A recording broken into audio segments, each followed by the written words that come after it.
Amen. Ah, Yesu aragirira neza abantu uyu munsi. Jésus va faire du bien à son peuple ce soir. Hallelujah. Amen. Hallelujah. Amen.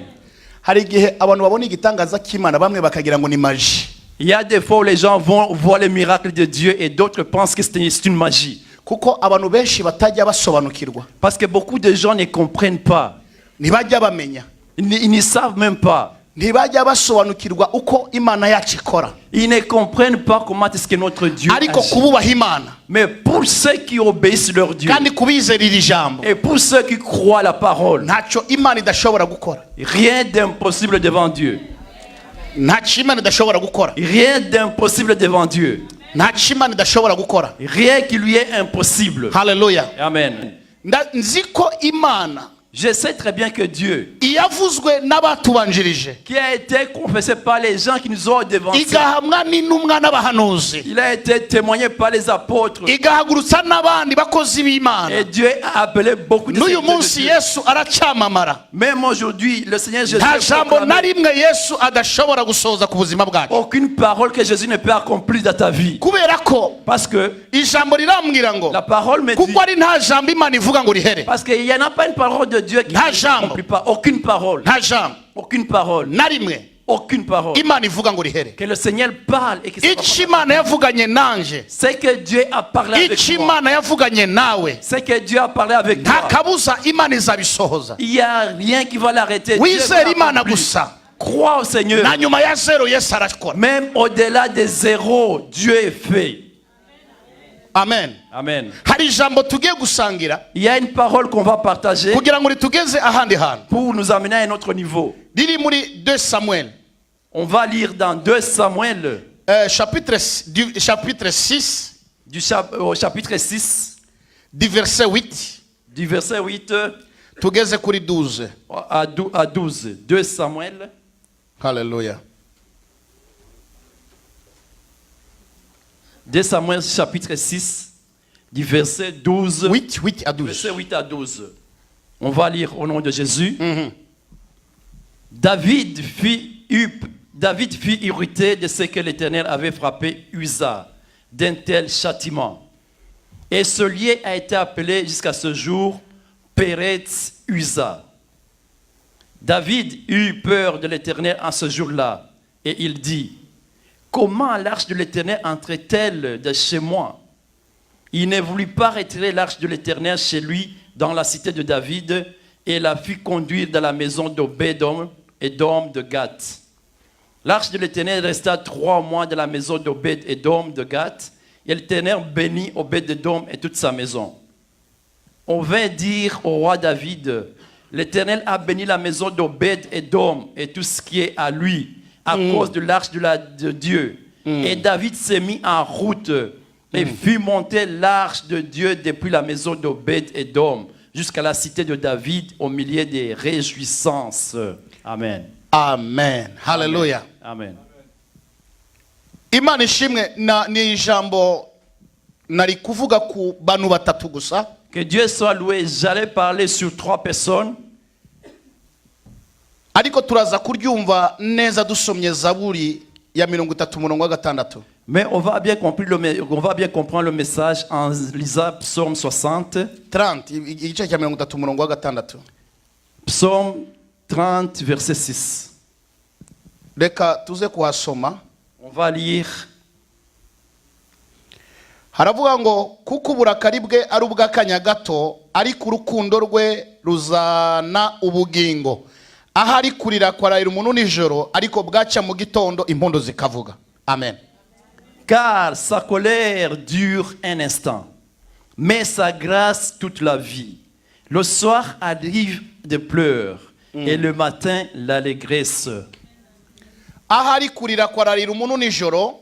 Peut-être que tu peux pleurer toute la nuit, ariko bwaca mu gitondo impondo zikavuga. mais le lendemain matin, c'est l'allégresse qui se présente. Kurira La pleure. kwarara mu rugo rw'umuntu. Quelqu'un peut pleurer toute la nuit, Ariko bwaca mais le lendemain matin, Imana ikagira icyo ikora. Dieu fait quelque chose. ushobora kutabona umucyo cyangwa icyerekezo, Tu peux ne pas voir la lumière ou la vision. ntubone uko ejo bizagenda, Tu peux ne pas voir comment est-ce que demain ndetse ça va n'abandi se bakaguca passer. intege Même d'autres gens vont te bakakubwira ko décourager. bidashoboka, Ils te disent que c'est impossible. ko bidashoboka, Ils te disent que c'est impossible. ko bidashoboka, Impossible. ko Imana yahindura amateka y'ubuzima bwawe. Que Dieu puisse changer ta vie. Ndetse hari n'abandi b'abasipesialiste bakubwira ngo ibi nta muntu n'umwe wabishobora, Il y a même des spécialistes qui vont te dire que ça là, aucune personne ne peut le faire. naho byaba ari abanyabwenge Même si ce sont les savants. uko baba bameze kose, Comme quel que soit nta comment n'umwe personne wabishobora. ne peut le faire. Ariko hejuru y'ibyo abantu bakubwira, Mais au-delà de ce que les gens te disent, ujye usigarana ijambo rivuga ngo garde la parole qui te dit, ku Mana byose birashoboka. chez Dieu tout est possible. Ntegereje icyo Imana ivuga ku buzima bwanjye, J'attends ce que Dieu parle dans ma vie kwishyiraho iherezo kuri karande y'ubuzima bwanjye. pour qu'il puisse mettre la fin sur toute la malédiction. Akenshi iyi si dutuyemo, La plupart des fois, le monde où nous vivons, iyo abantu batazi Imana cyane cyane, si les gens ne connaissent pas très bien notre Dieu, usibye ko bisiga bibabaza no ku bantu bazi Imana, mais ça fait aussi mal parce que même pour les gens qui connaissent Dieu, mbere abantu bazi Imana iyo umuntu yagiraga ikibazo bamufashaga gusenga cyangwa bakareba uko bakemura cya kibazo. les temps passés, les gens qui connaissaient Dieu, si quelqu'un avait des problèmes, il l'aidait à prier et à voir comment résoudre les problèmes. Uyu munsi byarahindutse, Mais aujourd'hui, ce n'est plus pareil. abantu b'Imana iyo umwe afite ikibazo, Les hommes de Dieu, si une personne a un problème, bagenzi be nibo bamufasha gusonga muri cya kibazo, ce sont ses collègues qui l'enfoncent dans le problème.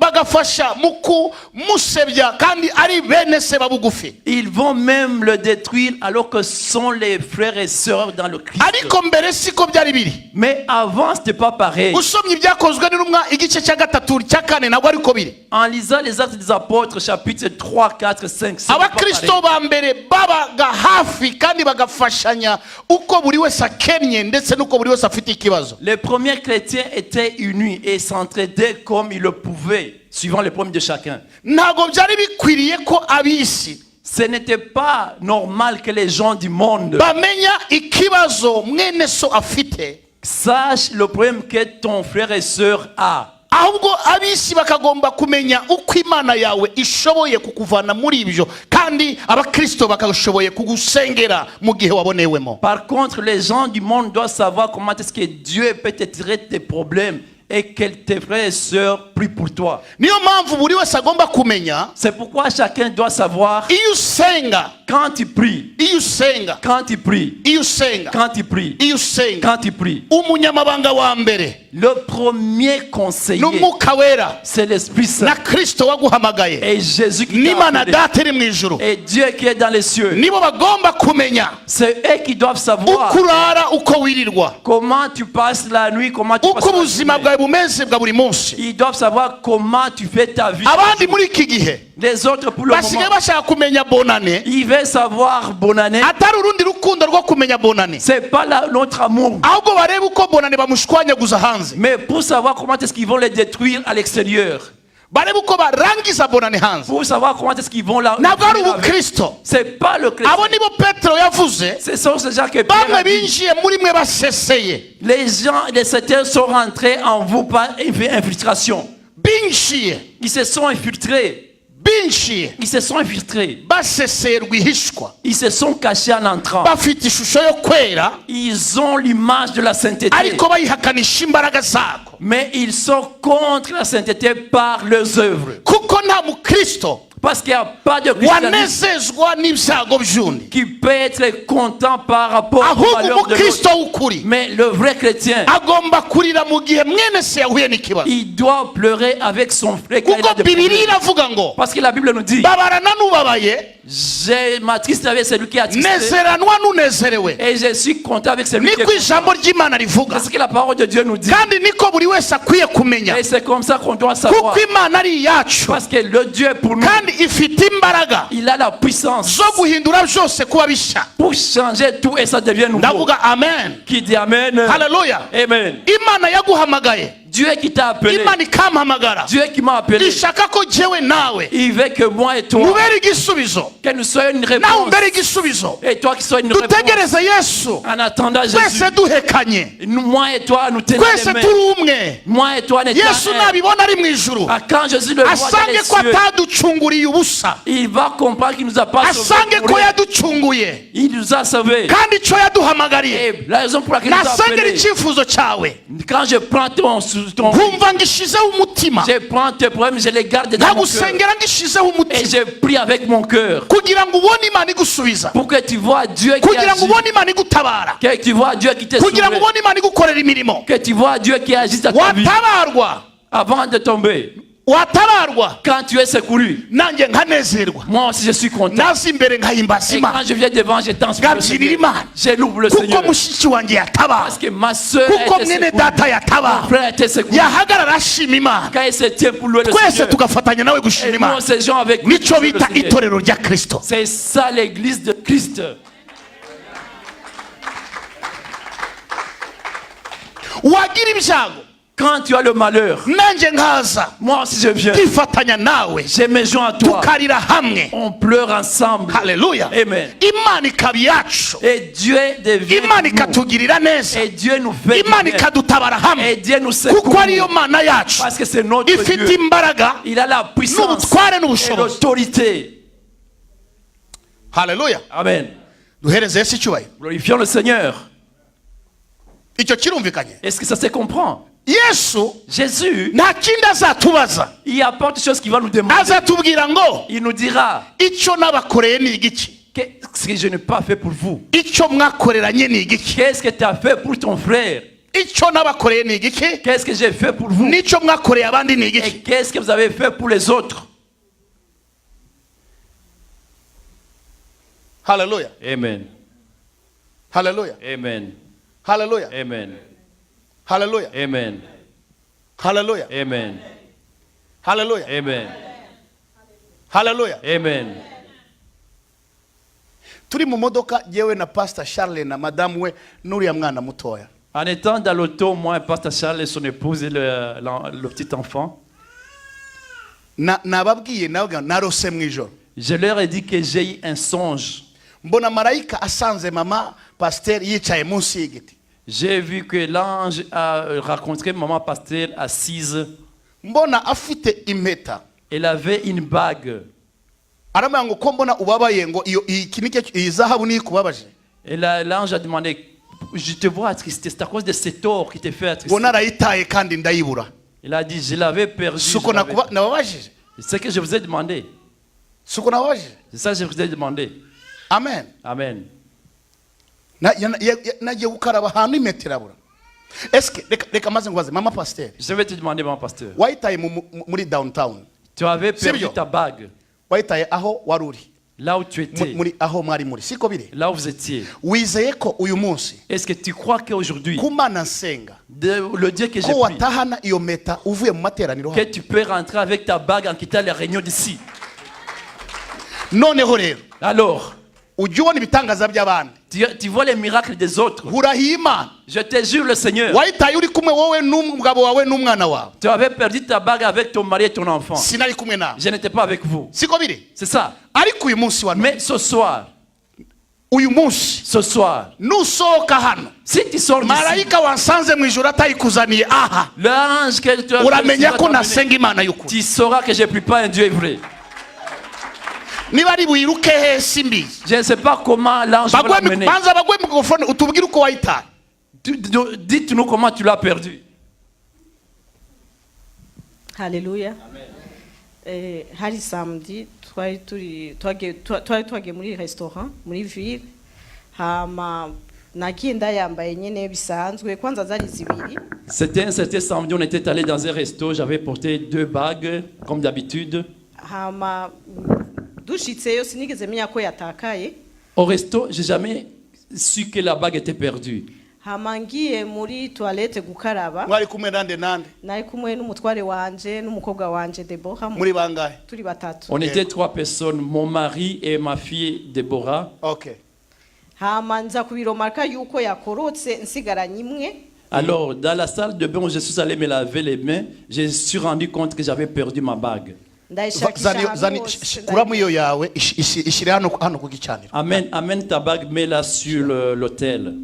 Genda wishare. Assis-toi. ndayirondera muri Alors. toilette yose ndabura ndibaza ngo yakorotse. J'ai cherché ma bague partout dans la salle de bain, je ne l'ai pas trouvée.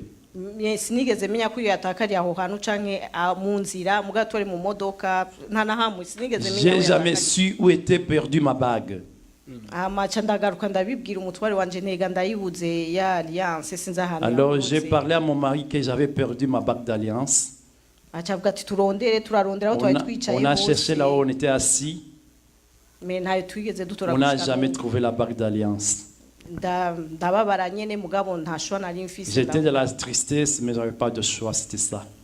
Rero umukozi w'Imana aheje kubimbwira mu mwanya. Et l'homme de Dieu vient de me le dire à l'instant où on était dans l'auto. Reka mbaze kubera nabikubajije wizeye ko uko nabikubajije na marayika nabonye wizeye ko yayisanga ahantu ari akayivanayo akayiduha muri aya materaniro. Alors la question que je te pose, comme l'ange l'a vu, tu crois que l'ange peut aller chercher la bague et la mener ici? Ntusohoka hano. Tu vas pas sortir d'ici Iyo mpeta si jamais Amen. utayitahanye tu n'as pas encore ta mu bague maboko yawe. entre tes mains.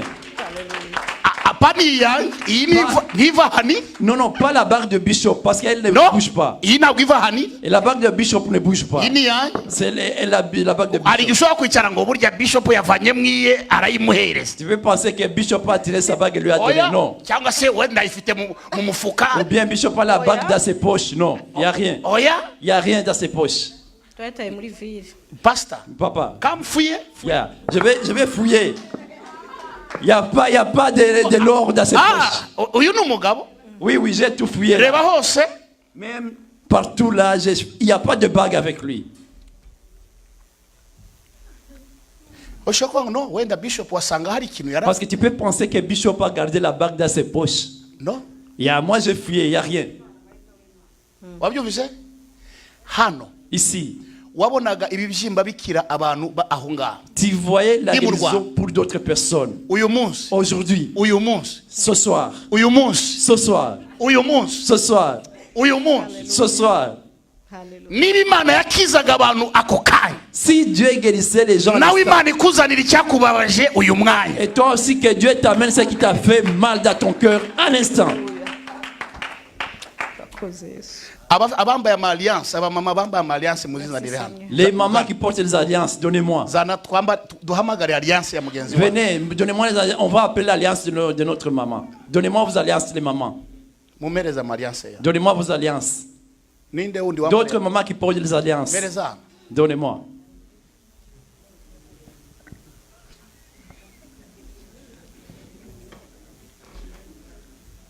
Michel. Mereza alliance ya. Michel, donne-moi ton alliance. Murazibara uko zimeze? Vous voyez les alliances qui sont là? Na undi wifite hano. Il n'y a pas une autre maman qui a l'alliance. Mwazibonye? Vous avez vu? Izi. Ces alliances. Izi. Hallelujah. Marayika arampereza mu yawe. Dans ces alliances, l'ange va amener ton alliance. Hallelujah. Amen. Reka ndabwiriza nzifite guri. Je vais prêcher avec les alliances dans la main. Reka nzishire muri umufuka. Mwabonye? Je vais les mettre dans ma poche. Vous avez vu? Mwabonye? Vous avez vu? Ko nta kintu kirimo ninde ngwino hano. Je vais fouiller encore. Koramo na hano. Il n'y a rien dans la poche que je fouille. Kugira ngo atavuga ngo wenda nazishizemo iyindi yari irimo. Dans l'autre poche, il n'y a rien. Reba ni nyuma. Eh, ok. Hallelujah. Ndabize abantu ndabazi kuko hari Je connais comment les gens pensent. Ils vont penser qu'il y en avait dans la poche. Il n'y en a pas, j'ai fouillé, je suis un témoin. Partout, je suis un témoin. Kuko nituvuga igitangaza. Parce que quand nous parlons de miracle, simvuga Imana. Je ne peux pas dire un Dieu yavuzwe n'abandi qui a été prêché par les autres. Ndashaka Imana izavugwa nawe. Je veux un Dieu que toi-même tu vas parler. niba Yesu yarabwiye Petero ngo manuka ku nyanja, Si Jésus a dit à Pierre, descends à la mer, ifi uri burobe ya mbere le premier poisson que tu vas pêcher, uyasamure, ouvre-le. uyivanemo, Tu vas tirer de ce poisson. uyivanemo, Tu vas tirer. uyivanemo Tu vas tirer amafaranga, l'argent. ugende wishure, Et tu vas payer. nanjye unyishurire. Et moi, tu vas payer pour moi. Mpagaze aha nga sindi bujya ahandi. Moi, je ne vais pas quitter si je suis là. Aha Ici, Yesu arampereza impeta yindi hano. Jésus va me donner une autre alliance. Shiramo ni yawe ihamagariye umudamu wawe. Emmène ton alliance aussi, ça va appeler l'alliance de ta femme. Fata mwe microphone vuga ngo nanjye ndahamagara impeta ya madamu. Mbega urabishaka? cyane kabisa cyane. Yaramubabaje yazimiye acabura amahoro, urumva ndamuremesha ko atakibazo tuzokoresha iyindi. Elle était dans la tristesse quand elle avait perdu sa bague et moi je l'ai consolée. Turashaka kwigaruka Urashaka kwigaruka? cyane. Good. Muhereze. Zibare akira zibare wowe. Tu peux compter les bagues, maman? Arimo navuga ngo ni zingahe? Et il demande c'est combien?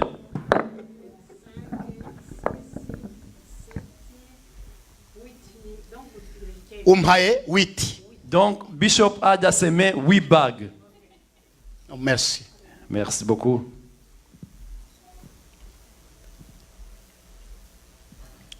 Ijambo twasomye La parole qu'on a lue, ni umugabo w'umukene c'est un monsieur pauvre n'umwami Dawidi. et le roi David. N'umwami Dawidi. Et le roi David. Dawidi yarafite izahabu. David, il avait de l'or. Dawidi yarafite ifeza. David avait l'argent. Dawidi yarafite byose. David, il avait tout. Ariko Mais, mu gihe yasengaga, quand il priait, mu gihe yabanye n'abantu b'Imana, quand il était avec les hommes de Dieu, ntabwo yari azi ko umugabo witwa Obededom il ne savait pas que monsieur Obededom, nawe ashobora guhindurirwa amateka. que son histoire peut changer. Ushobora kwicara hano Tu peux être installé ici. Satani akubesha ko ubuzima bwawe buzaguma bwa bundi, Le diable te dit que ta vie ne va pas changer. ariko dufite Imana ishobora Mais byose. nous avons un Dieu tout-puissant. Dufite Imana ishobora Nous byose. avons un Dieu tout-puissant. Dufite Imana ishobora Nous byose. avons un Dieu tout-puissant. Dufite Imana ishobora Nous byose. avons un Dieu Dufite tout-puissant. Imana ishobora byose. Nous avons un Dieu puissant. Bibiliya iravuga ngo La Bible nous dit, musabe muzahabwa, demandez, vous recevez. musabe muzahabwa, Demandez, vous recevez. musabe muzahabwa. Demandez, vous Mana recevez. ndasabye nanje C'est papa, je demande aussi iyi mpeta que cette bague ize mu biganza byawe, qu'elle revienne dans mes mains. si ku bwanje, C'est pas pour moi, ku bw'aba bari hano c'est pour les gens qui n'abandi sont bose bankurikiye, ici, d'autres gens qui nous bamenye suivent. kuri Imana igira neza, Ils savent que tu es une bamenye kuri Imana ibera hose icyarimwe, Ils sachent que tu si es ku un Dieu bw'imbaraga omniprésent. zanje, C'est pas si par ku bw'ubuhanga bwanje, Papa, mon ni ku intelligence. bw'umwuka wawe urema. C'est à cause de Zaburi y'ijana na kane l'absence. umurongo wa 30 Verset. wohereza umwuka wawe Tu as envoyé ton esprit bikaremwa. qui crée.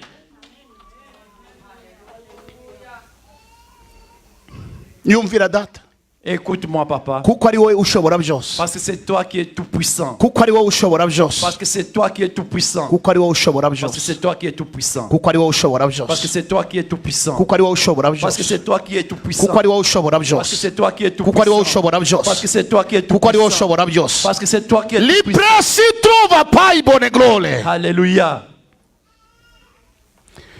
Fata uwo mwicaranye ukuboko, Tiens la main de ton voisin.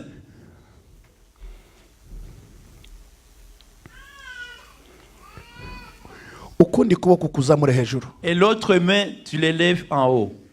ubwire ngo Mana Dis au Seigneur, iyubahishe glorifie-toi. mama pasiteri, Maman pasteur, umunezeze, fais du bien, maman pasteur. ugaragaze Manifeste-toi icyubahiro cyawe kuri ta we. gloire sur sa vie. Boneka mwami, Manifeste-toi, Seigneur. boneka mwami, Manifeste-toi, Seigneur. boneka mwami, Manifeste-toi, Seigneur. boneka mwami. Manifeste-toi, Uri Seigneur. Imana ishobora Tu byose, es un Dieu tout-puissant. uri Imana ishobora Tu es un byose, Dieu tout-puissant. uri Imana ishobora Tu es un byose, Dieu tout-puissant. uri Imana ishobora Tu es un byose. Dieu tout-puissant. Nta wakubanjirije mwami, Il n'y en a pas qui nta wakubanjirije Yesu. Ijambo riravuga ngo saba muhabwe. Oleta staka preprevo posta dotaka distade.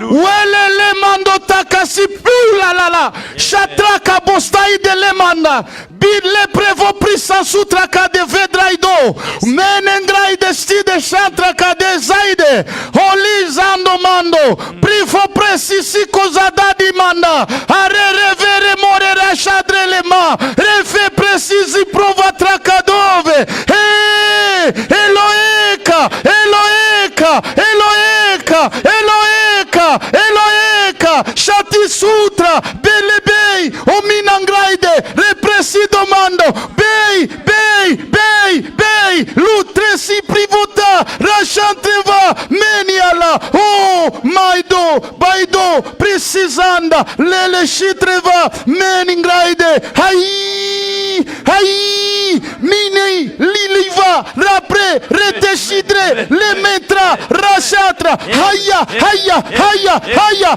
haya, haya, haya, l'autre s'apreve presi, rite che si trovata, rata sata kayaba, le be, mini concentra cadia, rapresi,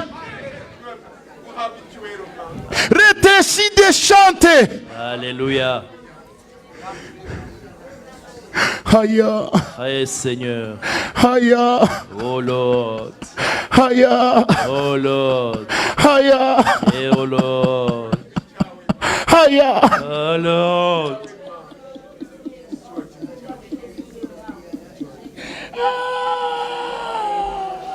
Oh Seigneur. Oui, si ti chatra, Alléluia. mene si trovaya. Yes Lord. Malajando prasitro, Alléluia. tu vai a malisi. Alléluia. Mola, Yes Lord. mola. Yes Lord. Chatrazi santragado. Yes Lord. Pesitiva, aya cinema, la matakasi, Alléluia. lupra sato Alléluia. vepaya sidea, lo shande, lo shande, Alléluia. lo shande, lo shande, waya, letas. Amen. Alléluia.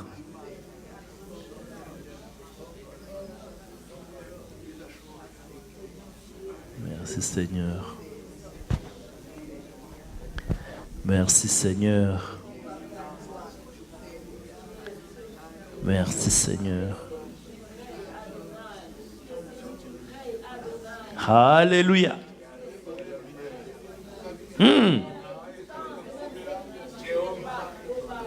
Merci Seigneur.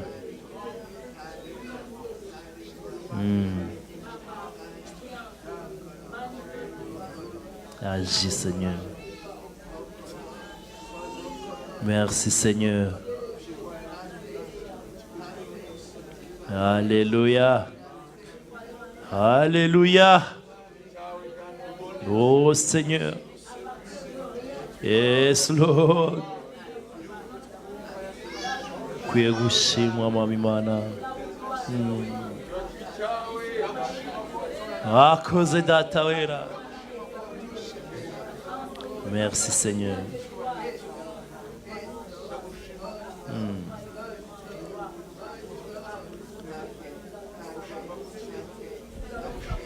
Wes otake stupaire. Alléluia. Le chantre bostanteria. Alléluia. La bessive pro chantre vo. Were vadro stande sidre vaide. Oui Seigneur. Ale chantre vado prai sidrea. Seigneur. Toke si shiplavanto sidre. Merci Seigneur. Hare prevemando saide. Merci Seigneur. Ala shande faidro. Merci Jéhovah, oui. Alléluia. O pres jetantakati. Ah, yes, Lord. E plesi shontraka desti. Alléluia. Well avon pra zito Lord. shide mantaizo. Ole zevaya bai desti. Alléluia. Oli sikantraka desta. Wapesi bede bole chantre votrais. Ite si le shotre vado pai. Alléluia. Wele zanze bonisti consta. Leta wa watova ale shepreve bon. Resi vantro sidrea. El chatro price. Oh le gré de la rite. Alléluia. La sheprevando stade. Seigneur. Antas. Amen. Amen.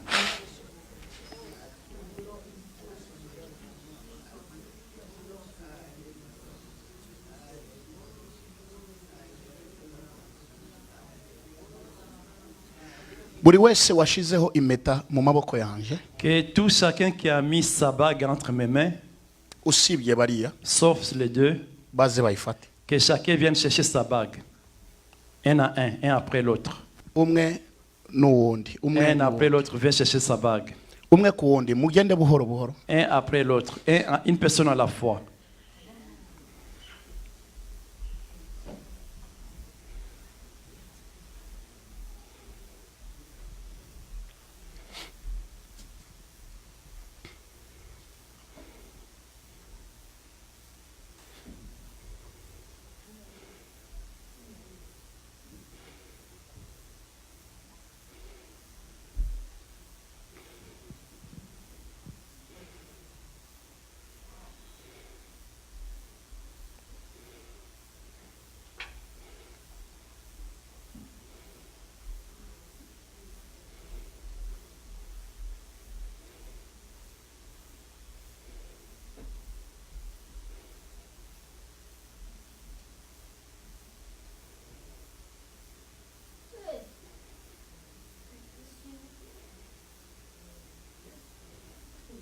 Charles nguru fatiya. Charles, viens chercher ta bague. Hey, hey, hey. Hey.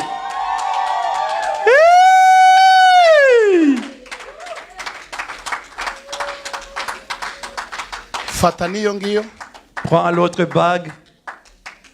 urebe niba ariyo. Regarde si c'est la bague de maman pasteur. imwambika uko wayimwambitse turebe ko imukwira. Fais urebe niba porter ariyo. comme tu l'as fait porter au jour du mariage. On va voir si ça va la tenir. Tiko tala singaman talepa. Yesu w'i Nazareti. Jésus de Nazareth. Alléluia. Acclamez le Seigneur. Notre Dieu est fidèle. Le miracle instantané. Dieu agit au milieu de son peuple. Acclamez le Seigneur. Acclamez le Seigneur Jésus. Acclamez le Seigneur. Il y a un miracle instantané. Dieu agit. Dieu agit. Dieu agit. Dieu agit. Acclamez le Seigneur. Est-ce que vous êtes dans la joie? Alléluia. La bague est retrouvée. La bague est là. Alléluia. Viens Oui, filmer pressa la la bague. casupra Ouais, cadestande le alléluia. modegro. Filme la bague. Utazema le male Yes, sola Lord. zimanto prabestai. Alléluia. Acclamez le Seigneur.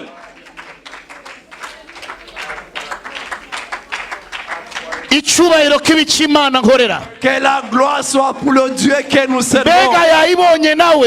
Est-ce qu'elle a eu sa bague? Mbega yayibonye nawe. Est-ce qu'elle a eu sa bague? Mbega yayibonye nawe. Est-ce qu'elle a eu sa bague? Ninde wahaguruka ngo avuge amen. Laisse lever, faire un grand amen. Ninde wahaguruka ngo avuge amen. Un grand amen. Un amen puissant. Alléluia. Hey. Zaburi 104. Psaume 104. Ijambo riravuga ngo La parole nous dit, iyo ahamagaye c'est lui qui a appelé. byose biritaba. Tout répond. Iyo ahamagaye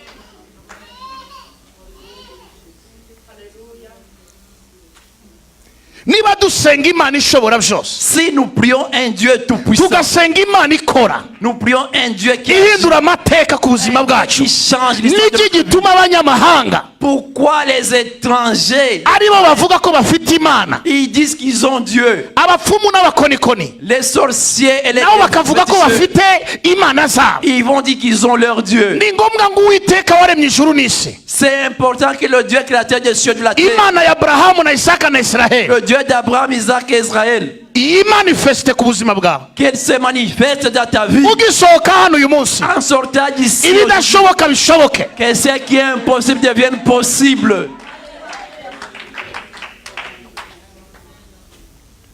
Mafiye impeta yawe wayitaye he? Ma fille, où tu as perdu ta bague, toi? Eh? muri puberi. Là, j'étais ça dans la poubelle. Et tu as perdu, j'étais. Nawe muri puberi. Elle a jeté, elle a joué. Elle...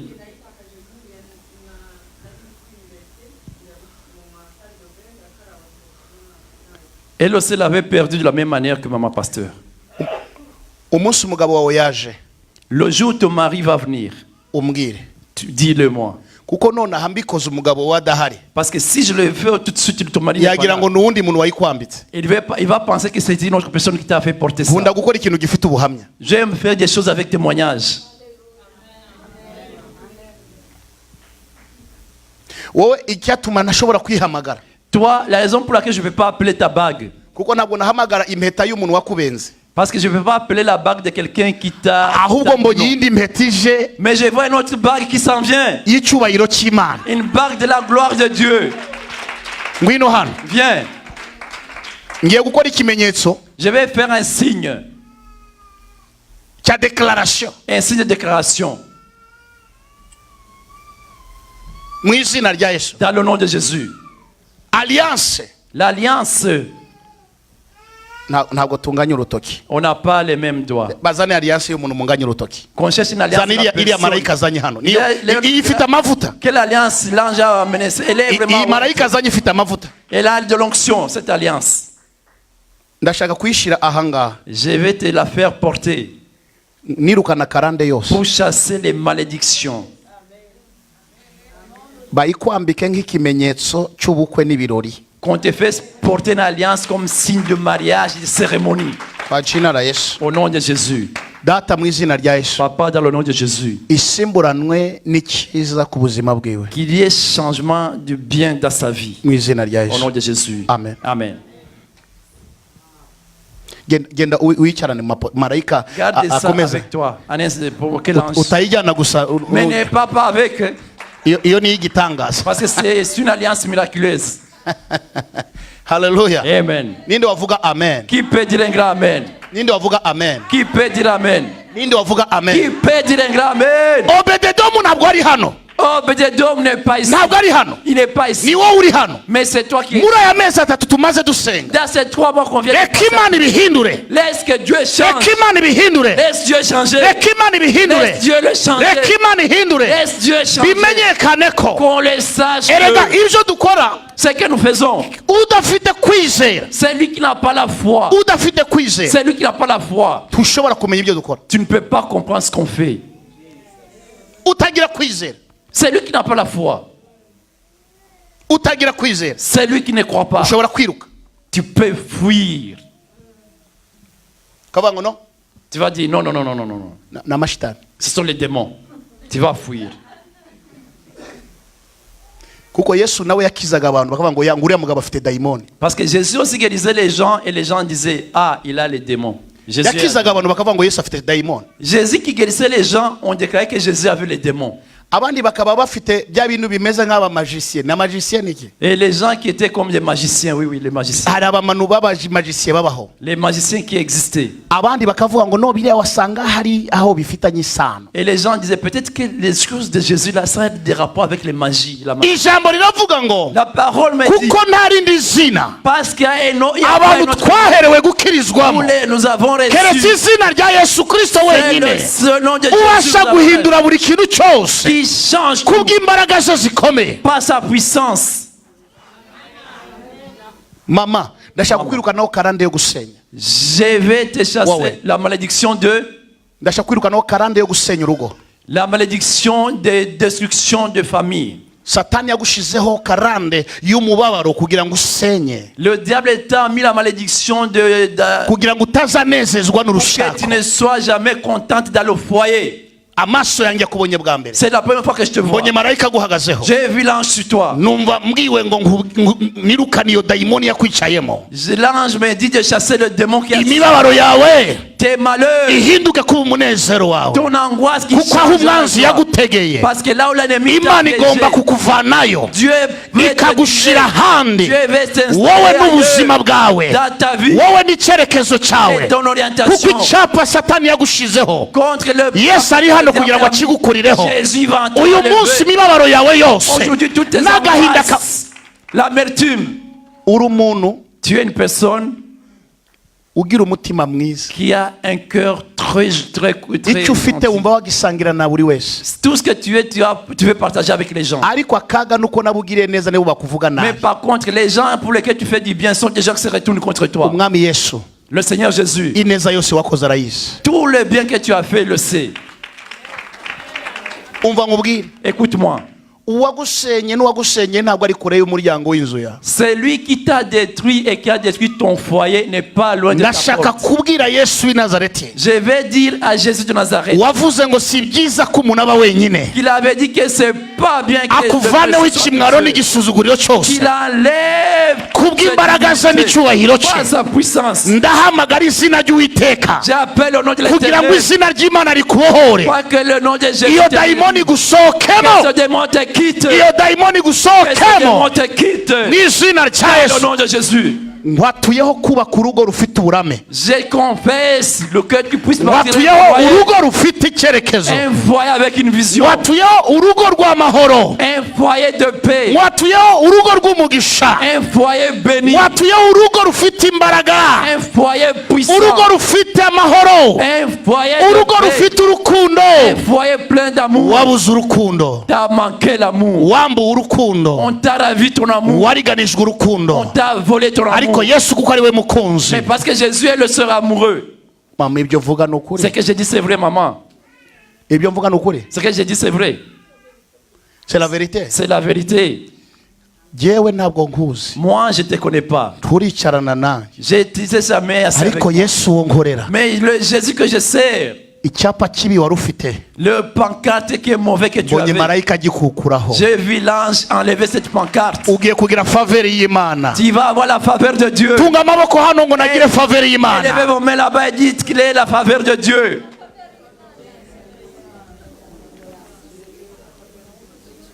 Ntuzasoza nabi, Tu ne vas pas mal terminer. ndakurahiye mu izina Je ry'Imana. le jure au nom de Jésus. Uzabona amavi aza kugupfukama imbere, Tu verras des genoux venir s'agenouiller devant toi. uzabona amavi akusaba Tu imbabazi, verras les gens s'agenouiller de demander pardon. kuko icyo gikomere Yesu aje kukomora. Parce que cette plaie, Jésus est venu la guérir. Uzabona ko Yesu agira neza, Tu verras que Jésus fait du bien. atajya agabura umutsima w'umuruho, Qu'importe qu'il ne donne pas le pain de malheur, ahubwo atanga amahoro. qu'il donne la paix. Yesu w'i Nazareti, Jésus de Nazareth. Yesu w'i Nazareti, Jésus de Nazareth.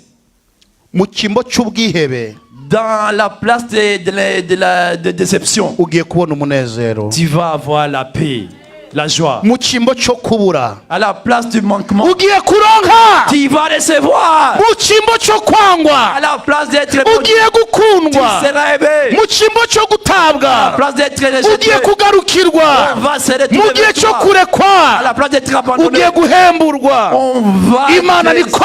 citer. Que Dieu le fasse. Ibikoze Le Dieu le fait. unless Amen.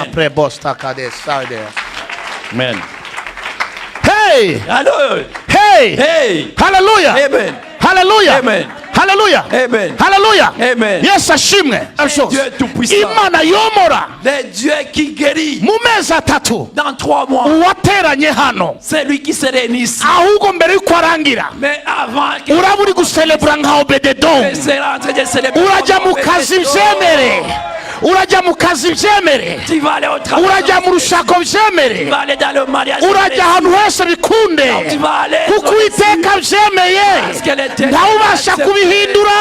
Personne ne peut le changer. Alléluia. Hey, Hey.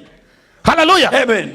ntawubasha kugira gute. Personne ne peut le changer. Ndabarahiye Je vous jure. mu mezi atatu Dans 3 mois. niba hari n'umuhanga wo kukuboha, Même si un plus fort qui t'a dit. niba hari n'umuhanga wakuboshe, Même si un plus niba fort hari qui t'a n'umurozi dit. wakuboshe, Mais s'il y a un sorcier qui t'a uwaboshe lié, Obededomu akazi ke kararangiye. c'est lui qui avait lié au bénédiction. Isanduku y'Imana yarinjiye kwa Obededomu. L'arche de l'alliance. Uyu munsi isanduku y'isezerano irinjira iwawe, L'arche de l'alliance. isanduku y'isezerano irinjira iwawe, L'arche de l'alliance. isanduku y'isezerano irinjira iwawe, isanduku y'isezerano irinjira iwawe. De l'alliance sera Ayayayayaya, ninde wavugira amina? Qui peut me dire un grand amen? Oya nawe usenga kina, Il n'y a pas quelqu'un qui prie. en mesiye joie. nawe usenga akina Mon frère, il n'y a pas quelqu'un qui prie. nawe en joie. usenga akina Il n'y a pas quelqu'un qui prie. iyo en umuntu joie. asenga Quand quelqu'un prie, ibyanze birakunda ce qui ne marche pas iyo umuntu marche. asenga Quand quelqu'un prie, ibyafungiranye ce birakingurirwa qui était lié, c'est iyo lié. umuntu asenga Quand quelqu'un prie, iby'urugo bigenda mu mahoro les histoires de iyo foyer umuntu vont très bien. asenga Si quelqu'un prie, urubyaro ruboneka mu mahoro la descendance iyo vient umuntu de la paix. asenga Si quelqu'un prie, ntabwo yicwa n'indwara il n'est pas mort de ntiyicwa maladie. n'ibibazo Il n'est pas mort iyo de umuntu problème. asenga Si quelqu'un prie, abona ukuboko kw'imana il voit guhembura la main de Dieu qui le délivre. imana igiye kukubohora Dieu va te délivrer. imana igiye kukubohora Dieu va te délivrer. imana igiye kukubohora Dieu va te délivrer. imana igiye kukubohora Dieu va te délivrer. mbonye marayika aguhagazeho Je vis l'ange se tenir sur toi. imana imbwira ngo nze nkubwire Dieu m'a dit de venir te dire. uri ahantu hameze nk'aho uri muri izole gutya Tu es comme si tu étais isolé quelque part. uri ahantu hameze nk'aho wakingiranye Tu es comme si tu es quelque part ikintu enfermé. cyose mu buzima bwawe ntikigenda Tout ce que tu fais dans ta vie, ça ne marche pas. ariko nonaha Mais tout de suite, mbonye marayika aciye iyo minyururu j'ai yose vu l'ange couper toutes ces aciye iyo chaînes. minyururu yose Couper toutes ces chaînes. ugendanye ikibazo imyaka irenga 23 Plus de 23 ans, tu as un problème. hari ikibazo kitarakuvaho Il y a un problème qui t'a jamais quitté. ariko mbonye marayika agutwikuraho icyo amashitani yagushizeho Mais je vis l'ange enlever toute voile qu'elle est des démons. ijwi rirambwira ngo ni deliverance y'ubuzima bwawe Et les voix me disent que c'est la délivrance de ta vie. kugira ngo nawe ubohoke kuko uyu munsi wa none kuba uriho satani yaragiye kukwica inshuro 3 Parce que le diable a voulu te tuer 3 fois. ariko yesu akinga Mais Jésus t'a protégé. ntabwo uzapfa Tu ne mourras pas. uzakorera imana Tu serviras le Seigneur.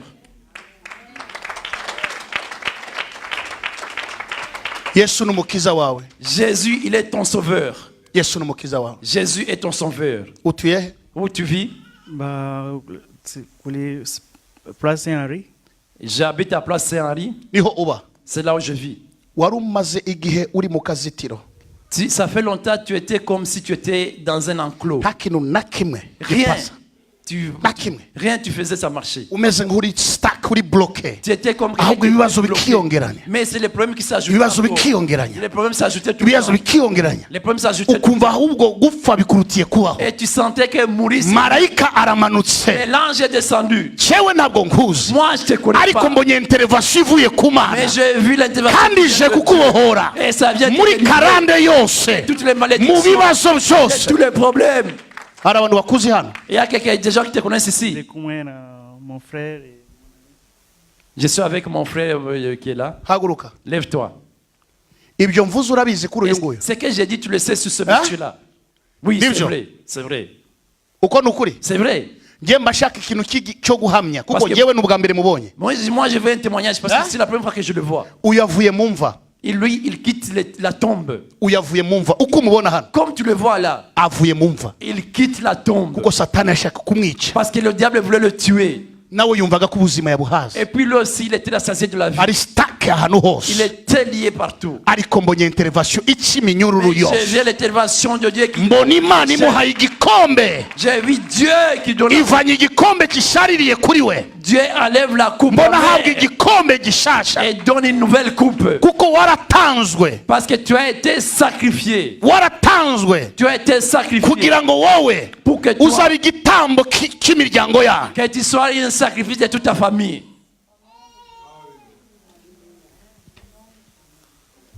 niyo mpamvu C'est pourquoi umwami yesu le Seigneur Jésus umukunde kandi umukorere aime Jésus et sert Jésus. umva nta kintu kikunezeza kibaho Parce qu'il n'y a rien qui te rend heureux.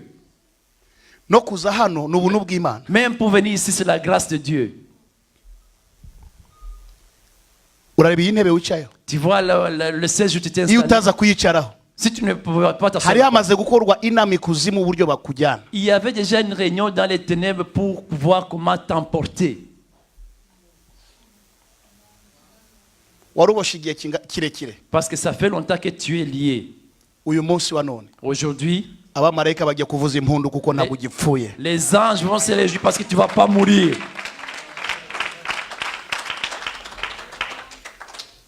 papa we yagiye bimeze bite Ou comment est-ce que ton père est parti? Yeah. Il est vivant. ubwenge bwe ndavuga ubwenge bwe Comment est-ce qu'il a bwagiye. perdu son intelligence?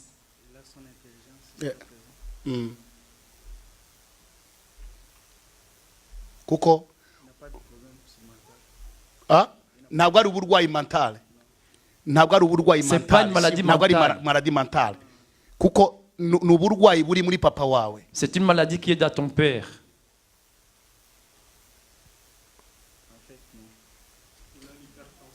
Ilali okay, uyu we ntabyazi. Lui ne connaît pas, Reka mais toi mvugane tu le nawe. sais.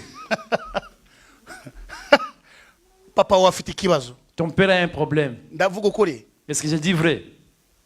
kuko uyu nguyu we Parce que lui, hari byinshi atamenya, il y a beaucoup de choses qu'il ne connaît pas. kuko nawe yarakwiriye kubohoka, Parce que lui aussi doit être délivré. kuko hari esprit ziri transféré Parce qu'il y a des esprits qui ont été transférés kuri we en lui, zisikamira ubuzima bwiwe qui s'appuient sur sa vie kugira ngo abe sacrifice. pour qu'il soit un sacrifice. Niyo mpamvu uyu munsi C'est pourquoi aujourd'hui, dushaka gufata ziriya esprit zose, on va prendre tous ces esprits. kuko n'ibitekerezo uko papa we yarameze ambonesa ntabwo ari uko bimeze uyu munsi Parce hano. que même les pensées de ton père avant, ce n'est plus la même chose aujourd'hui. Amaze kutakaza inzira. Et il a perdu le chemin.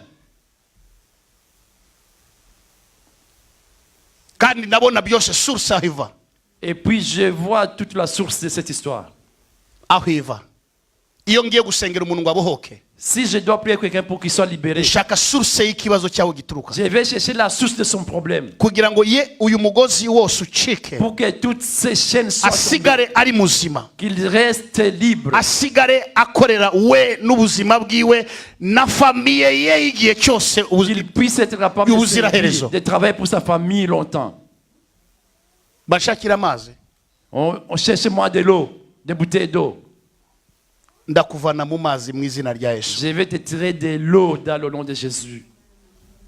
Uzi ko abadayimoni bamaze kugucira ku mazi, Est-ce que tu sais que les démons t'ont mis au fond de l'eau? iyo baguciye ku mazi uba uriho utariho, S'ils te mettent dans l'eau, tu vis comme si tu n'existais pas. uba uriho utariho. Tu vis comme tu n'existais pas. Uragaruka mu izina rya Yesu. Tu vas revenir dans le nom de Jésus. Musengera abohoke, Et tu veux que je prie pour lui qu'il soit libéré?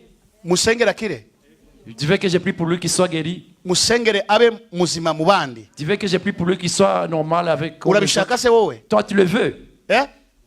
None uyu munsi Aujourd'hui, Yesu arabikora. Jésus va le faire. Uyu munsi Aujourd'hui, Yesu arabikora Jésus va le faire. mu izina rya Yesu. Dans le nom de Jésus. Uyu munsi Aujourd'hui, Yesu arabikora. Jésus va le faire. Data, Seigneur, ndagushimiye je te bénis kubw'imbaraga zawe. par ta puissance.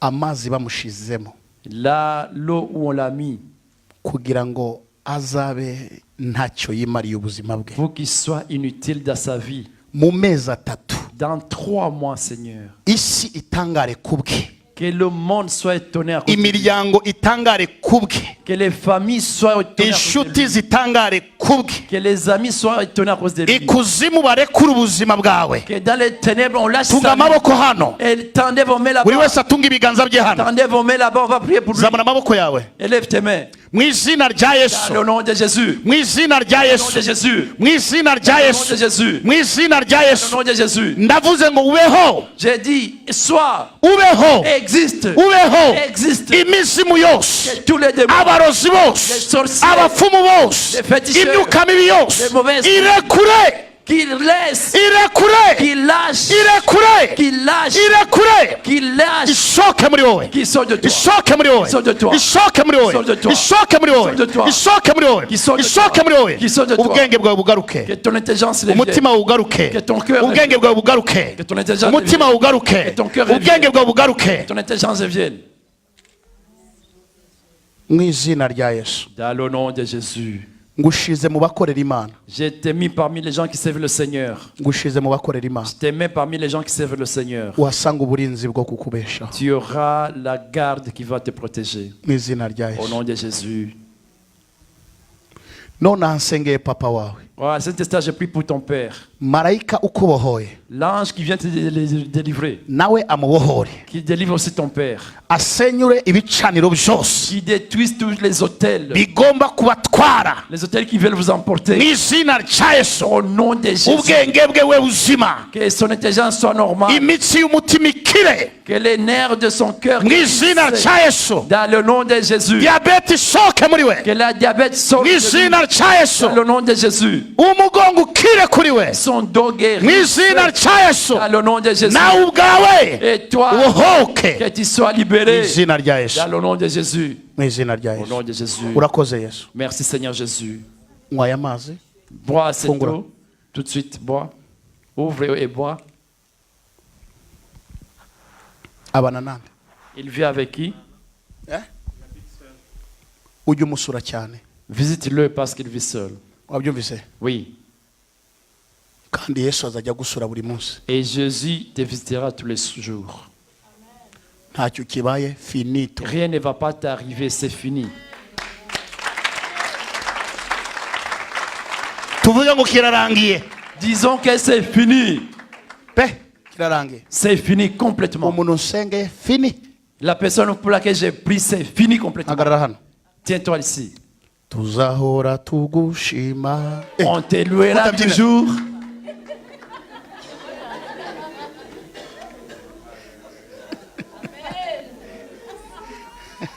uri muranywa uri On loue le Seigneur, toi tu bois de l'eau. yaranyotewe ni ukuri Il avait vraiment soif. banza uhagarare hano turaza kubyina mu On kanya va danser après, ok. Tranche ta soif. witegure Prépare-toi. on nimara va louer. kugusengera Quand je vais prier, urarongora ugira urugo rwiza tu auras un beau foyer, uragira umuryango mwiza tu auras une belle famille. finito Finito! urabishaka Tu le veux? urabishaka Tu le veux? urabishaka Tu le veux? fini byarangiye C'est terminé. iyo ntebe ujye wicaraho kugira ngo karande zitaza gusubira Alors, la situation est changée pour que les malédictions ne te reviennent plus. ninde wavuga amen Qui peut me faire un grand amen? ninde wavugira amen Qui peut me faire un haguruka grand amen? uvuge amina Toi, dis un grand amen! Hey! Amen! 90 jours de miracle 90 jours de icarira abarozi bose assis-toi sur tous les sorciers. nta muntu ugomba gutwarwa n'ibyo byose Comprends bien, jeune garçon. bigize gute birashoboka Birashoboka, c'est possible. nubwo utarabyemera neza Même si tu ne le crois pas très bien, c'est possible. ngwino hano Viens, viens devant. urabyemera ko bishoboka Est-ce que tu es d'accord que c'est possible? urabyumva Tu le sens bien? urabyumva Tu le crois? Hein? Tu le comprends? pas bien C'est pas bien, pas tout à fait. imana iguhe umugisha Que Dieu te bénisse. umuhungu mwiza Jeune garçon, beau gars. umuhungu w'amasezerano Et un jeune garçon de la promesse. amen Amen. wow Amen. imana iragukunda du Dieu t'aime pareil. kandi imana igufiteho umugambi mwiza Et Dieu a un beau projet pour toi. nubwo kandi ujya ucanganikirwaho gake gake Même si des fois tu es confus, mais Dieu a un beau projet pour ariko toi. imana iragukunda Mais Dieu t'aime. ariko burya biriya nibyo Et tu dis, c'est vrai. Est-ce que c'est vrai? n'icyo ushaka ko nkubwira kugira ngo umenye ko ari byo Qu'est-ce que tu veux que je te dise pour que tu penses que c'est vrai ce que je dis?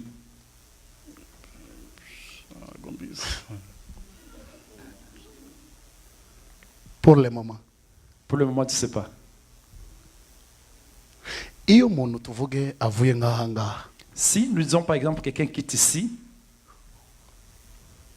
agakora ka picnic et il va faire une pique-nique, akagera nka Toronto il va par exemple à Toronto, akagerayo arriver à Toronto, kinjira agatuza il s'installe là-bas, akagera ahantu il va quelque part, akajya kuruhukaho il gatoya va se reposer un peu.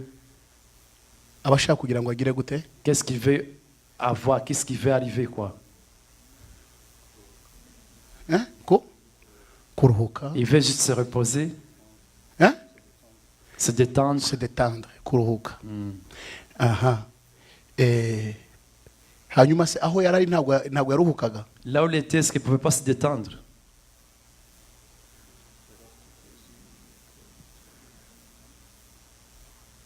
utuye he Où tu vis? la salle nta gitanda uhagira Tu n'as pas ton lit à la salle? none si iyo usanze igitanda ahandi hariya nta gitanda uba ufite Et si tu vas chercher un lit ailleurs, chez toi, il n'y a pas de lit. guhindura gusamiriye Tu changes seulement le tubyita milieu. guhindura miriye Tu veux changer le milieu. Alléluia. Amen. guhindura miriye Changer le milieu.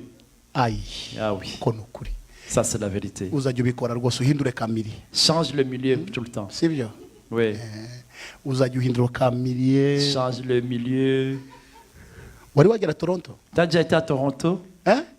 Oui. Wow, ni byiza. C'est bon. Ubutaha ninjya kujyayo nanjye ngiye nkanayagara nzakubwira tugende. La prochaine fois, si je vais aller à Toronto, Niagara, je te dirai on va y aller ensemble. Nari ngiye kubwira ibintu bitatu gusa byabereye Toronto. Je voudrais te dire 3 choses qui se sont faites à Toronto. Ariko pourque uracyari umujene. Mais parce que tu es encore jeune. Kandi hari ibyo nakubwira byinshi by'Imana ntabyo uzi. Je pourrais te dire beaucoup de choses de Dieu, mais tu n'en sais rien. Ariko nari kukubwira nk'ibintu bitatu gusa pa. Je pourrais te donner 3 choses. Ninjiye mu cyumba ahantu wari uryamye. En rentrant dans la chambre où tu dormais. Ouais. Nista li ole pabovene mandala price. Ah. Tantika daide. Why presta costa. Sibyo? C'est vrai. Amen. Ese kuki navuze ahandi nkavuga Toronto? Pourquoi j'ai pas dit ailleurs, mais j'ai dit Toronto? Ntabwo bizi? Je sais pas. Mais pourquoi? Reka tubigire ibanga. Alors, on va faire ça entre nous, ce sera un secret. Kuko ukiri umujene. Parce que tu es encore très jeune. Ariko ukunda umutima wawe uhinduka ukunde Yesu. Mais aime Jésus avec tout ton cœur. Ukorera Imana. Viens servir le Seigneur. Kuko Imana ikunda inzira imeze uko. Parce que Dieu aime un droit chemin. Apana gukorakoraho. Ne passe pas à gauche à droite. Sana amaboko yawe guri. Tiens tes mains comme il faut. Ne touche pas, ne touche pas, ne touche pas. Que le sang de Jésus purifie tes mains. Sibyo? Ne touche plus. Wabyumvise? T'as bien compris? Tuyarinde gukora uhimbaza Imana aho Que ngaha. tes mains puissent glorifier le Seigneur. Ujye ukora ku mutima wawe gutya. Touche dans ton cœur, pas touche uvuga ngo Yesu ailleurs. urankunda uramahoro. Que Jésus tu m'aimes. Amen. Turavugana nyuma y'iteraniro unegereze muri biro hari. Mais chercher à la fin. Dukomere Yesu wacu amashi menshi. Applaudissez pour Jésus. Yesu akunda abajene. Jésus aime les jeunes. Kandi cyane basenga mu mutima. Et les jeunes qui prient dans leur cœur. Yesu arabakunda. Jésus les aime. Amen. Amen. Yesu nakunda abajene. Est-ce que Jésus n'aime pas les jeunes? Akunda abajene. Jésus aime les jeunes. Akunda abajene cyane. Jésus aime les jeunes. Akunda abajene sana. Jésus aime les jeunes vraiment. Kandi Yesu arabakoresha. Et Jésus les utilise. Amen. Amen. Turaza kuganira neza urugendo. On va parler Kuko après. ndabona ahantu bahagaze bakanywa kaji Parce que je vois là où ils se sont arrêtés, ils ont pris un petit jus. Oui, tout ça. Turaganira urugendo rwagenze neza. On va parler de ton voyage qui s'était très bien passé. Yagenze neza. Ça s'était très bien passé. Amen. Mvuge Amen. n'ayandi makuru nk'atatu. Et je t'ai donné 3 nouvelles. Amen. Amen. Yesu ni mwiza. Jésus est merveilleux. Yesu ni mwiza. Jésus est merveilleux. Yesu ni mwiza. Jésus est bon. Yesu ni mwiza. Jésus est bon. Yesu ni mwiza. Jésus est bon. Yesu ni mwiza. Jésus est bon. Yesu ni mwiza. Jésus est bon. Obededo. Obededo. Amateka ye. Son histoire. Muri 3 mois. Dans 3 mois. Ntago bisaba Imana Ça demande pas iminsi myinshi kugira ngo igutabare. beaucoup de jours pour Ntabwo bisaba Imana Ça demande pas Dieu iminsi myinshi kugira ngo ihindure amateka yawe. des jours pour changer ta vie. Uyu munsi Aujourd'hui, Aujourd'hui. icyama Imana ikavana igisuzuguro ku muryango w'inzu yawe. si Dieu peut enlever toute sorte d'humilité devant ta Imana maison, yabwiye Yosua Dieu avait dit à Josué, iramubwira ngo none il a dit, maintenant, mbakuyeho j'enlève igisuzuguriro toute abanyegiputa babasuzugura. l'angoisse que les Égyptiens ont vu sur vous. Uyu munsi Aujourd'hui, Imana ivaneho igisuzuguriro cyose. que Dieu enlève l'humiliation. Imana ikuvaneho igisuzuguriro cyose. Que Dieu enlève toute humiliation. Ikuvaneho igisuzuguriro Que cyose Dieu enlève toute humiliation. na intimidation Et toute zose l'intimidation. Les z'abadayimoni démons. zikuveho Et ça te quitte. kuko umugambi w'Imana ukuriho. Parce que le poids de Dieu est sur toi. Abadayimoni bakuvaneho intimidation zose. Que les démons arrêtent l'intimidation. Imana ikugirire neza Et Dieu te fasse du kuko bien. uriho amavuta y'Imana nabonye hano. Parce qu'il y a l'onction de Dieu sur Hari toi. amavuta yakuje ku gahanga. Il y a l'onction qui est venue Nta sur ton muntu corps. n'umwe wabasha guhindura icyo Imana yashizeho. Personne ne peut changer ce Mu qu'il a bitero byose Yesu ni umwami. dans toutes les attaques, Jésus Mu est bica roi. intege Yesu ni umwami. Dans tous les Mu découragements, Jésus est muryango roi. wawe Yesu ni umwami. Dans ta famille, Jésus Mu est rugo roi. Yesu ni umwami. Jésus est Mu roi. buzima Yesu ni Dans ta umwami. vie, Jésus est roi. Amateka yawe ahinduke. Que ton histoire change. Uzi gutwara imodoka? Tu sais conduire une auto? Uzi gutwara imodoka? Tu sais conduire une auto? Ariko ntabwo imodoka yawe iri hano. Mais ton auto n'est pas ici. yego Oui, kuko ndabona wagendeye ku ijeki ry'undi. parce que j'ai vu comme si tu as quelqu'un t'a amené. Ninde wakuzanye? Qui t'a amené?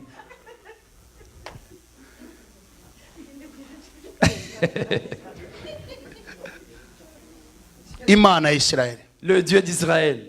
Uyu munsi wa none Aujourd'hui, hari ibintu bigiye guhinduka. il y a des choses qui vont changer. Wari umaze iminsi urira, Ça fait beaucoup de jours que tu wari pleurais. umaze iminsi nta gaciro uriho igisuzuguriro. Tu avais beaucoup de jours d'humiliation. Imana igaruye icyubahiro cyawe, Dieu izanye ijambo ryo kwemerwa kwawe. Dieu a Imana izanye icyubahiro cyawe, Dieu amène izanye kwemerwa kwawe. Dieu amène ton acceptation. Barateranye ariko Imana siyo Ils yabateranije. se sont réunis, mais c'est pas Dieu qui les a Uwiteka réunis. kuvane mu makuba no mu byago. Que Dieu te tire de Uwiteka malheur. kuvane mu cyangiro no mu kisuzuguriro. Dieu te tire de la Ndakuremera méchanceté et de ubuhamya l'humiliation. bushasha. Que Dieu crée un Ndakuremera nouveau ubuhamya témoignage. bushasha. J'ai créé Ndakuremera ubuhamya un bushasha. témoignage. Ugira ijambo, Que tu es la ijambo parole. ryawe rigira agaciro, Ta parole ijambo soit ryawe rigira ubuzima. suffisante. Que ta parole Akira soit kuvuga vivante. bikemerwa. Et sois pour que tu parles que ça soit accompli. Yo, mbega umutima wababaye, Quel cœur qui a été contré. mbega umutima wagowe, Quel cœur blessé. mbega umutima Quel watawe. cœur abandonné. Yesu agiye kuguhanagura. Jésus va t'essuyer. Mbonye marayika aguhagazeho, J'ai vu l'ange s'est tenu sur toi. mbona atangiye guhanagura ku isura yawe no mu nda yawe. J'ai vu qu'il a commencé à essuyer ton Imana visage. irambwira et ton ngo uyu ventre. munsi igihumanye Et Dieu me kikuvuyeho, dit que tout ce qui est impur de n'igisuzuguro toi, cyose et kikuvuyeho, toute humiliation va te n'icyangiro quitter. cyose kikuvuyeho. Et toute méchanceté Ugiye va te kwitwa quitter. umumama w'icyubahiro cyahoraye mbere. On va Mbere t'appeler witwaga maman de umunyacyubahiro, gloire. Avant, on t'appelait ariko maman uyu de munsi gloire. uherutse usuzugurwa. Mais aujourd'hui, tu es Uwiteka humilié. azanye icyubahiro cyawe, Éternel, Uwiteka amène azanye ton honneur. umunezero wawe, Éternel, amène Uwiteka ton agaruye honneur. amahoro yawe. Éternel, amène ton amour. Icara mukobwa w'i Siyoni mu mahoro yawe. Toi dans ton amour, fille de Sion. Ndeba Regarde-moi. ni ukuri, C'est vrai. uko wihanagura ayo marira, Comme tu essuies tes larmes. uko wihanagura ayo marira, Comme tu essuies tes larmes. aba ariko aba amarira yawe ya nyuma. Que ce soit tes dernières larmes. Nari mfite kukuvugaho byinshi J'allais parler beaucoup sur toi. byinshi, Beaucoup. uko nabihawe n'umwami wawe. Comme Dieu me l'a donné. Mana y'amahoro Le Dieu de la paix. ni guha amahoro mu mutima. Qui te donne la paix dans ton cœur. Ijambo uko rivuga muri Yeremiya 15 umurongo wa 19 Comme la parole dit dans Jérémie 15, verset 19. kugeza ku murongo wa 20 Jusqu'au verset 20. haravuga ngo Ça dit, baza kugarukira, ils reviendront vers toi. wowe ntuzabagarukire. Mais c'est pas toi qui vas te retourner vers eux. Iryo jambo ribe kuri wowe, Que cette parole soit sur toi. rigira imbaraga kuri wowe, Que ça soit puissant sur toi. rikubera ubuhanuzi Que ça n'umwambaro soit un waryo témoignage sur toi. mu izina rya Dans le nom Yesu. de Jésus. Gira igikundiro kwa Yesu, Que tu sois accepté par ugisohoka Jésus. hano En sortant d'ici. urasirwe n'umucyo w'icyubahiro Que la lumière d'honneur huile mu sur izina toi. rya Dans Yesu, le nom de Jésus. mu izina rya Dans Yesu. le nom de Jésus. Tunga amaboko hano tuvuge ngo Imana imuremere ikintu gisha nonaha. Élevons nos mains et disons que Dieu crée en elle quelque chose de nouveau. Mbiremye nonaha, J'ai créé tout de suite. mbiremye nonaha. Je l'ai créé tout de suite. Ntiwongere kugira ubwoba, N'aie plus peur. ntiwongere kugira ubwoba. N'aie plus peur. Lord God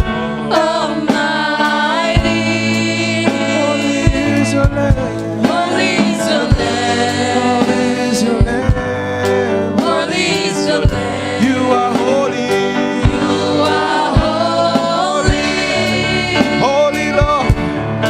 holy. Are you Lord God? Are you Lord God? Almighty, Holy is your name. holy is your name, Holy is your name. holy is your name.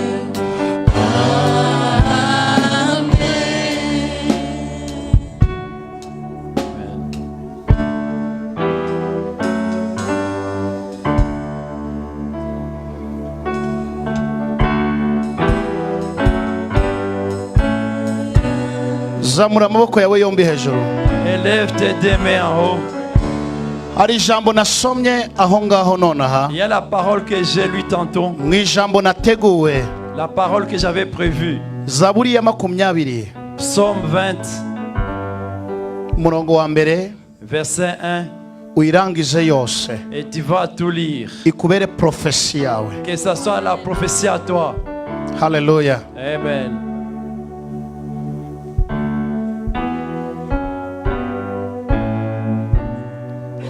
Zaburi ya 20 umurongo wa mbere. Psaume 20, verset 1. Usome urangize icyo gice cyose Lui toute la partie. ikubere profesi y'ubuzima bwawe. Que ce soit la prophétie de ta vie.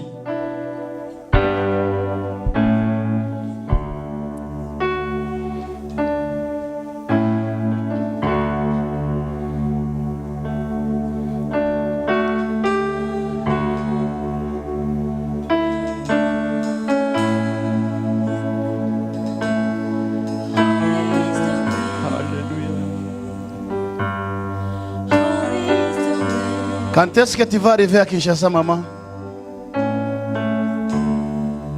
Juillet.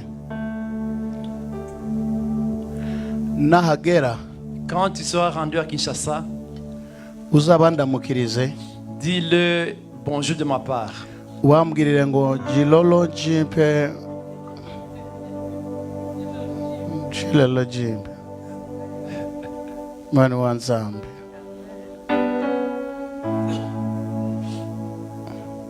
Quand tu vas arriver, Si tu es rendu à ça c'est la Kinshasa, seule salutation. salue-le de ma part. Uzahura nawe wa mbere. La personne que tu vas rencontrer la première. Jilolo Jimpe.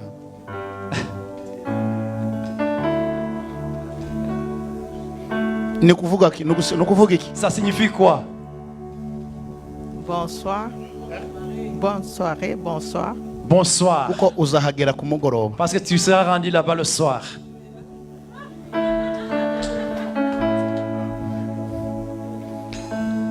Haleluya. Amen.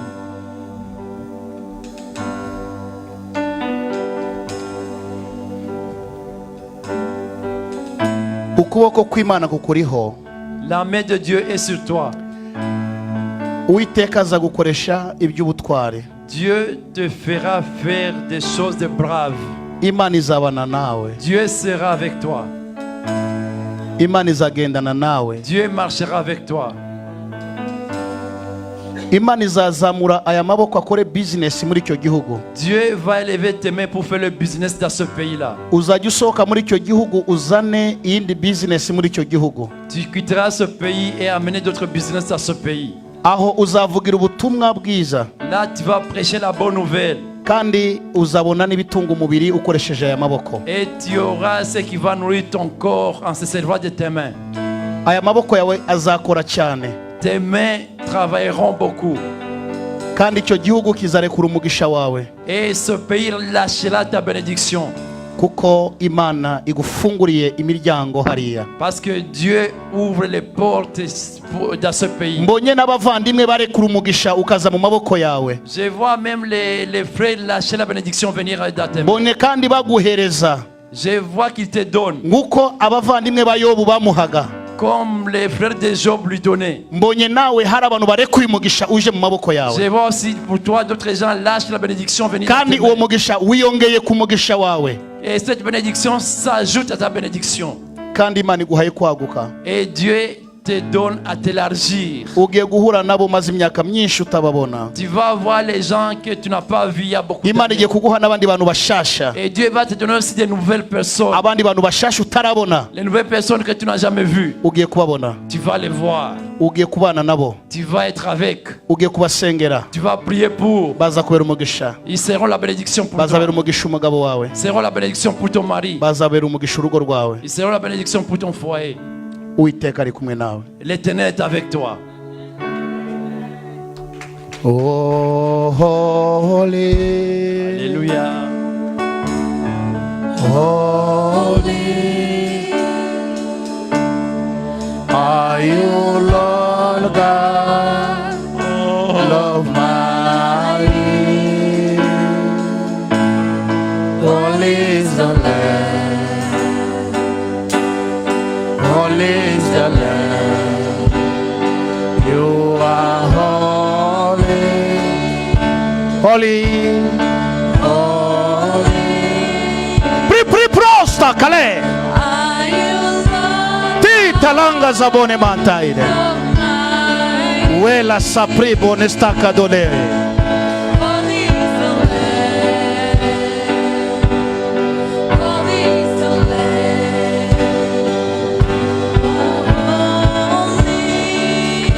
Holy, Holy, holy. are you, Lord God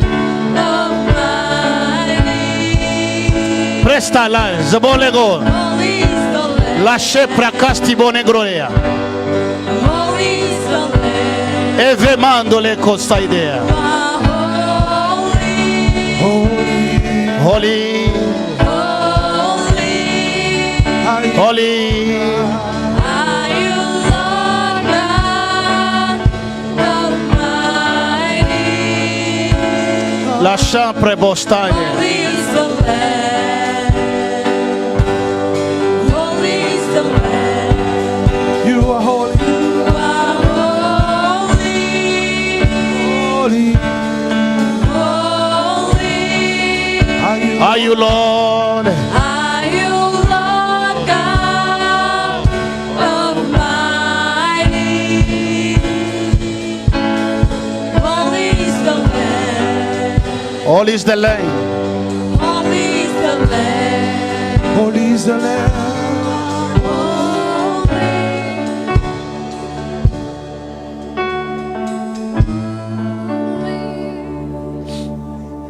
Tlesta prove bolenga la shedrea. Dans le devant traka bone stibrea. La shele montra kadovaye moria. Worthy is the Lamb. Holy is the Lamb. Worthy is the Lamb. Holy is the Lamb. You are holy. Wigeze ubana n'abafulero? Abafulero wabanye nabo? T'as déjà vécu avec les Bafrero? Uzi urwo rurimi rwabo? Tu connais la langue des Bafrero? Nabonye icyapa hejuru hano. J'ai vu une pancarte au-dessus de toi. Cyanditseho bene bene tuli naisi. C'est écrit Bene bene tuli naisi isi ya tuli mwekolo. What means of that one? Hein? Hein? Kibembe. Bene bene tuli naisi isi ya tuli mwekolo. Wait minutes. Oui, c'est pas ma langue, mais c'est Kibembe. One means of that one? ça signifie Je quoi? sais pas. Bene bene tuli naisi.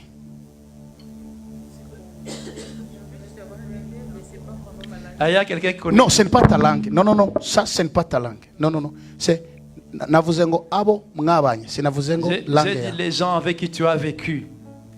Les Babembe Nabo ngabo bandi navuga. et les Bafrero aussi. N'abantu bari hafi na hafi. Ce sont des gens qui sont proches. Leba bembe ndashaka kukubwira uzi ikibembe na gatoya. Il y a une sœur qui connaît les Kibembe ici. Arazi Kibembe yabyumvise ibyo ari byo. Ibyo navuze wabyumvise? Navuze gute? C'est vrai. Vous pouvez répéter, s'il vous plaît? Ndaza kumubwira ikibembe nacyo urakizi. Ndaza kukubwira n'ururimi rw'iwanyu mu kanya gatoya. Attends, je vais te dire dans ta langue dans un petit moment. Bene bene tulina ici. Nini? Nous avons le monde. Ah, c'est vrai, nous avons le monde. Non, non, mu kibembe.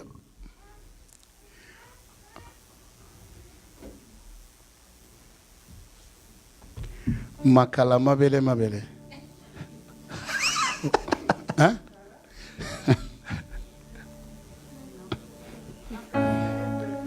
C'est Être fort. être fort. Makala. Ah. Wow. Marayika ataza ntabwo yamvugisha ibitari byo. Non, je ne peux pas me faire dire quelque chose qui n'existe pas. C'est vrai vrai.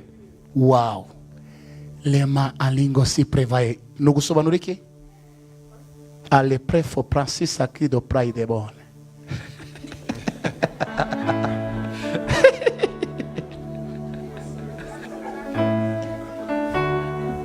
La Chypre, c'est vos prises.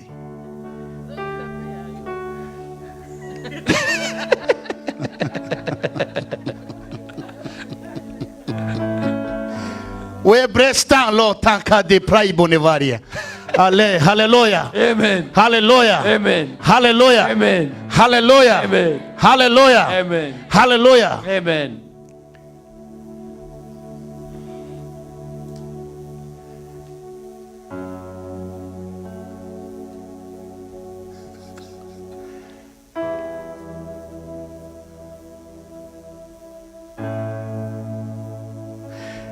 Ntago wasoma ibyo ndi gusoma hariya. Tu ne peux pas lire ce que je suis en train de lire là-bas. Imana ibahumura amaso. Que Dieu ouvre vos yeux. Hagarara ku maguru ya. Levez-vous sur vos pieds. Oui, allez, dimande koya.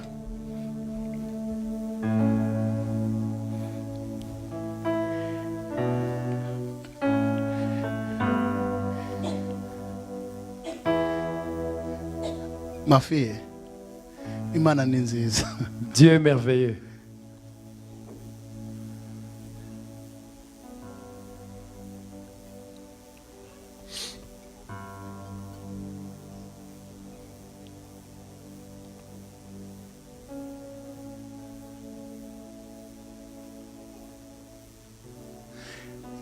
Duhagarare twese ahantu turi tuzamura amaboko yacu buhoro.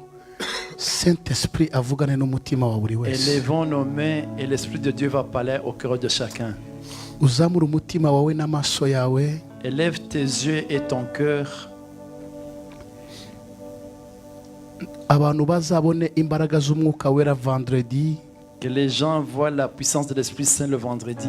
Bazabatizwe mu mbaraga batarabona. Que les gens soient baptisés dans une puissance qu'ils n'ont jamais vue. Ndimo ndabasengera Imana ngo Imana ibahe ubwiza budasanzwe. Je suis en train de demander que Dieu vous donne une beauté qui n'existe pas. Kugira ngo aho uzanyura hose Pour que partout là où vous allez passer, bazamenye ko Yesu yagukunze. qu'on sache que Jésus t'a aimé. Kuko ibyo wabonye utazongera kubibona ukundi. Parce que ce que tu as vu, tu ne le verras plus autrement. Kuko Imana ari nziza. Parce que Dieu est merveilleux. Imana iruhura. Imana itanga ubwiza. Dieu qui repose, Dieu qui donne la bonté. Imana itanga kugarurirwa agaciro n'icyubahiro. C'est Dieu qui donne l'honneur. Iyo niyo Mana ashaka kwiba umurage wawe. C'est son Dieu que je veux que ça soit ton héritage. Ibe umurage wawe. Que ça soit ton héritage. Ntawuzongera kugusuzugura. Personne ne pourra plus t'humilier. Ntawuzongera kukuvuga. Personne ne pourra pas parler de mal contre toi. Ntawuzongera kugukoba ukundi. Personne ne va pas. Ntawuzongera kugushima hejuru. Personne ne va pas s'orgueiller sur toi. Mu muryango wa so. Dans la famille de ton père. Ugiye kwaseruka bwa kabiri kuko Imana igiye kukunezeza. Tu vas y apparaître pour la deuxième fois parce que Dieu mu muryango wa so. Dans la famille de ton père. Ugiye kwaserukana umucyo kuko hari karande ipfuye uyu munsi. Tu vas y apparaître avec la lumière parce qu'il y a toute une malédiction qui kuko hari Imana ikuvanyeho. Parce qu'il y a quelque chose que Dieu enlève de toi. Cyagumye kwa so. Ça a été resté chez ton père. Mais tout de suite, l'ange l'enlève. Au nom de Jésus. Au nom de Jésus. Rentre dans tes droits. Rentre dans ta paix. Rentre dans ta paix. Rentre dans ton exaucement. Les combats sont nombreux. Mais Seigneur Jésus le roi. Je sais qui décourage, c'est mais c'est Jésus qui est ta forteresse. Jésus est avec toi. Il ne va pas t'abandonner. Il ne va pas t'abandonner. Il ne s'apprête pas de t'abandonner. Il est de ton côté.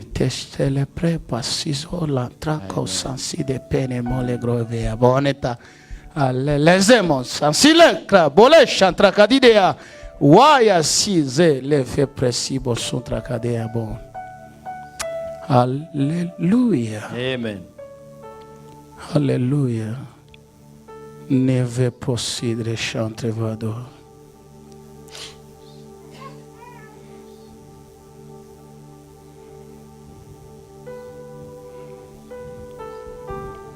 usenge cyane kuko satani yarateguye kuguha itangazo ribabaza umutima wawe kongera mu mibabaro yamazemo igihe. Prie beaucoup parce que le diable s'apprêtait à te donner une annonce qui ferait mal à ton cœur et ça pourrait s'ajouter au malheur que tu as déjà vécu. Mwami Yesu Le Seigneur Jésus, yanze ko wongererwaho mu mubabaro wari ufite. il a refusé que le malheur s'augmente au malheur Mu que tu as. mibabaro wari ufite Les douleurs que tu as déjà, Yesu yanze ko hagira ikindi kiyongeraho. Jésus a refusé qu'il y ait d'autres douleurs. qui Yesu s'augmentent. arabyanze. Jésus a dit non. Wari ugiye kuriganywa. On allait te Yesu brûler. arabyanze. Jésus a refusé. Umugisha wawe Ta bénédiction, nta wundi wawutwara. personne d'autre qui peut la prendre.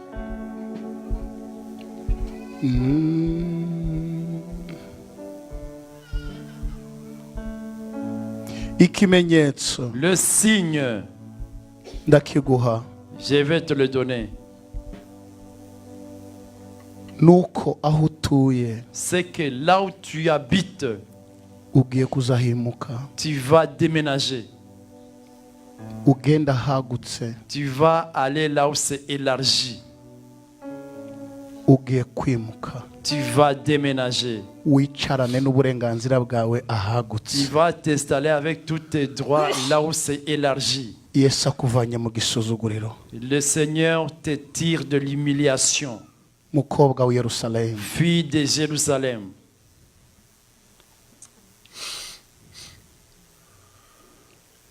ndasenya igicaniro j'ai détruit ces hôtels. cyushaka kukuriganya urukundo rwawe. C'est celui qui veut te piquer, te voler ton amour. Mbonye marayika azana n'imbaraga zikomeye Je vis l'ange venir avec une grande puissance ngo aho kugira ngo uriganywe uwo bariganya ashobora kubura. pour qu'on ne puisse pas te voler. Celui qui te vole peut même disparaître. Ugende wandike itariki y'uyu munsi Va écrire la date d'aujourd'hui, 24 z'ukwezi kwa kane. 24 avril. Ugende wandike, Va écrire. urahiye Imana Je te jure, mon Dieu, ntabwo uzabura umunezero wawe. tu ne manqueras pas ta joie. Mu minsi ibiri ishize Les 2 jours passés, mutima waruzuye umubabaro mwinshi, ton cœur était plein d'amertume. kandi Puis, mbona marayika ahagaze ahantu uri, j'ai vu l'ange se tenir là où tu es. urimo kuvuga ngo mbega Imana yahindura umutima w'umuntu wagiye bigakunda. Tu te disais, est-ce que Dieu peut changer le cœur de Nguhaye quelqu'un qui est igisubizo parti? kivuye ku mutima w'Imana. Je te donne la réponse qui vient du cœur de Dieu. Uyu mwanya À l'instant même, birakunze, c'est réglé, birakunze. c'est fait. Uko ubona uyu nguyu uhagaze hano byakunze ko ahagarara hano. Comme tu vois la personne qui est à tes côtés, c'est possible qu'il soit Atagombaga gukunda guhagarara aho ari guhagarara. là où il ne pouvait pas se tenir, il se tient. Uyu uramuzi? Tu connais? Tu la connais? Reba uyu nguyu. Regarde là. Uramuzi? Est-ce que vous connaissez? Ninde wagutumye hano? Qui t'a invité Ninde ici? wakumvise hano? Qui t'a invité ici? Niwe. C'est elle. Mbere yuko wemera kuza hano, Avant que tu acceptes de venir, hari icyo wavuganye nawe. il y a quelque chose que tu lui as parlé. Kuko naguhayise ko wemera. Parce que tu n'as pas accepté de venir d'un coup.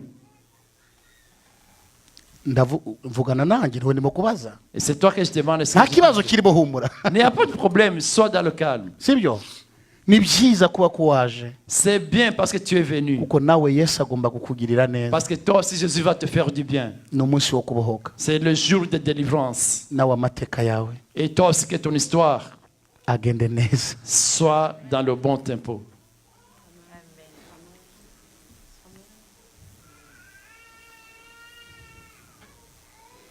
Mu izina rya Yesu. Dans le nom de Jésus. Hallelujah. Amen. Hallelujah. Amen. My God. Mon Dieu. Ulesile.